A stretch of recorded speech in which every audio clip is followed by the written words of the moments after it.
ఏం చేస్తున్నారు ఖుషి? గడ్డిలో పడి కొట్టుకుంటున్నారుగా. కొరుకోమాకండి, పొడి గుచ్చుకుంటే. ఇవన్నీ పిల్ల అస్సలు ఆగదు. ఉడత కొట్టుకున్నట్టు కొట్టుకుంటున్నాను ఆయన.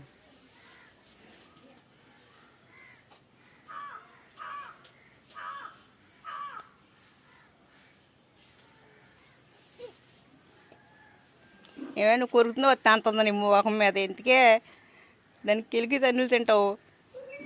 అది దొండకాయ ఎంత ఉంది, ఇంత అంత ఉందా?